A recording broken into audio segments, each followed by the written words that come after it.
Сәлем студенттер, бүгін бізде келесі тақырып бұл аритмия. Мен видеоларды бөліп салайын дедім, өйткені сіздерге түсінікті болсын.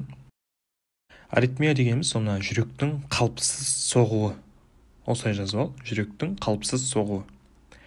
Ең бірінші бізде ол синустық ритмнің күшеюі, оны синустық тахикардия деп айтады. Сен оны ЭКГ-да көре аласың, ол мына эрітіштерін көріп тұрсың ғой, міне. Осы эрітіштерінің бір-біріне жақындауы.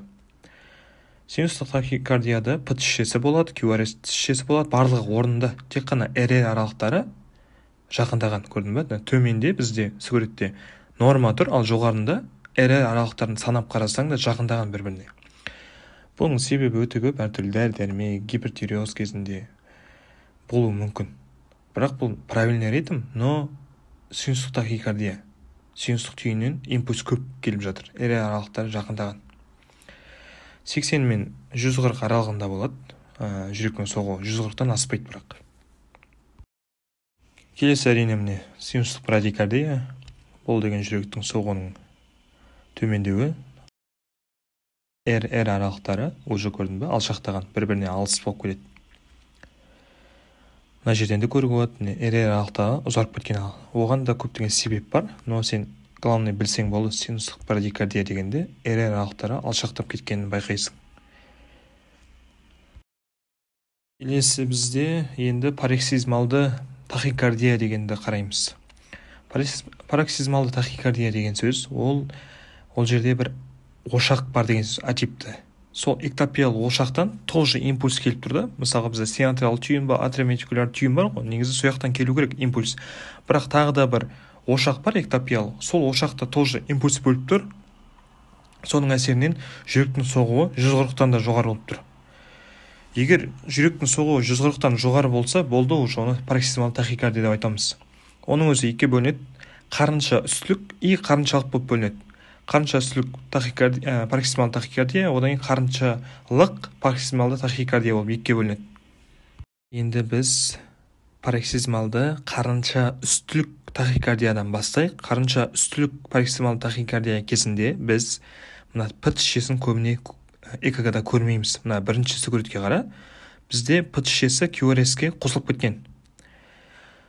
кеткен. Только QRS жақсы сақталған, но П тішесі жоқ өз алдына. Қарынша үстілікте П тішесі жоқ деп айтасың. Келесі бізде төменде мына қарыншалық пароксизмалды тахикардия бар.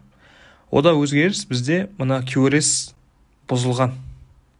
Мына суретті қара, міне осы суретте жақсы көрсетілген қарыншалық пароксизмалды тахикардия. Себебі бұл жерде міне екінші отведениені қара, QRS комплексі расширенный болып тұр.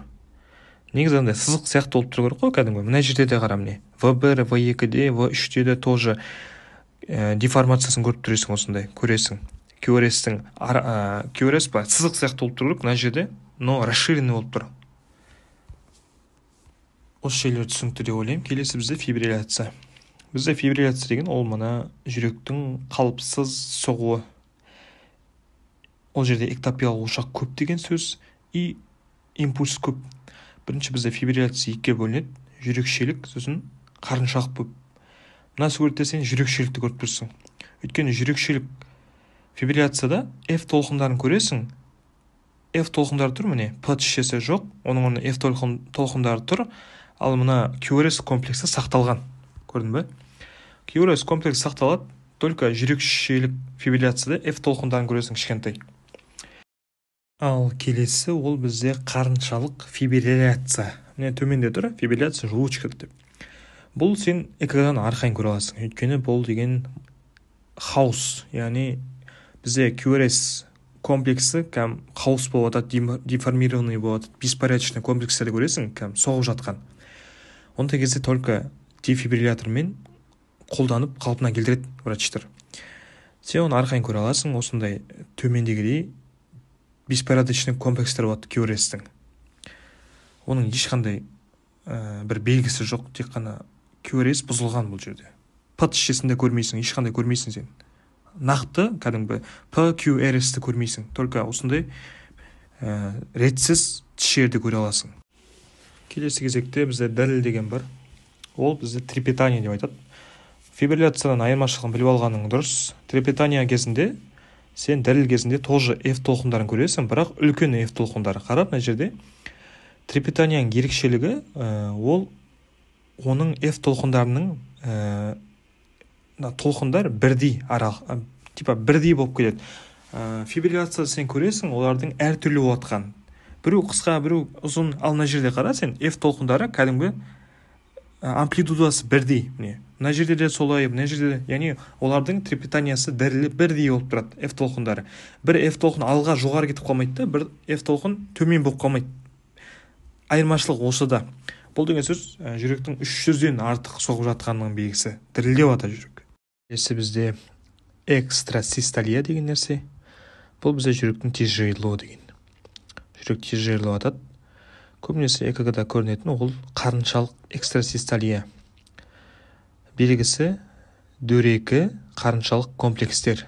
Мына жерде қара, QRS-тің дөрекілік, яғни олардың көзге көрініп тұрады осындай дөрекі қарыншалық комплекстер көрсең, бұл экстрасистолия деген сөз.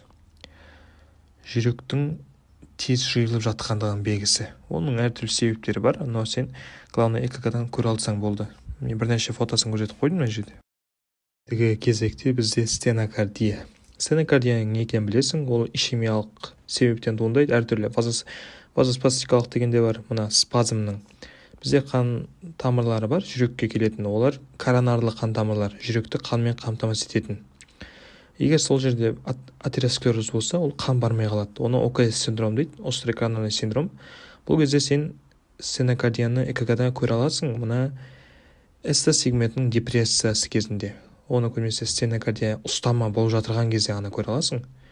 Бірақ ол фельдшерлер оны әкелем дегенше уже ұстамасы қайтқан кезде ЭКГ-да ол көрініс бермей қалады. Но сен білу керексің, что стенокардияны көресің ST сегментінің депрессиясынан. Яғни ол ST сегментінің төменге, изолиниядан төмен түскендігін көресің.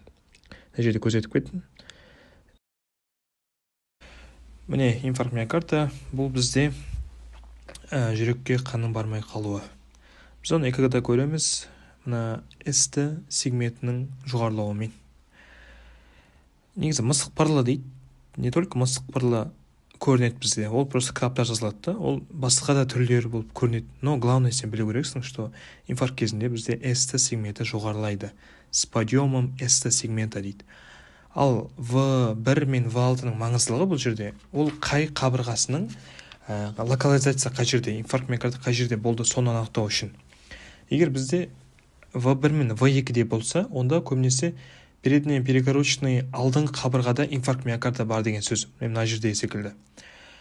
Бүйір қабырғаларында болса, ол V5 пен V6-да көреміз. Төменнен көре аламыз, ол жүректің төменгі жағында инфаркт миокарда бар екендігі, ол екінші, сосын үшінші стандарт отведенияда инфаркт миокарда ST сегментінің подъемы болса. Осы V1-де қай жерде көрсең, мысалы V1, V2-де көрсең, ол алдыңғы жағында некроз болып жатыр деген сөз жүректің. Келесі бізде инфаркт миокарда без подъемы ST деген бар, яғни ST-ның көтерілуінсіз деген бар. Бұл көбінесе благоприятный, чем с подъемымға қарағанда, потому что там частичный некроз болып жатыр деген сөз. Ондай кезде уже біз биомаркерлер, сывороткалар қолданылады, ондай қан анализін жасау керекпіз сол жерде. Но симптомдар тоже сондай оларда да.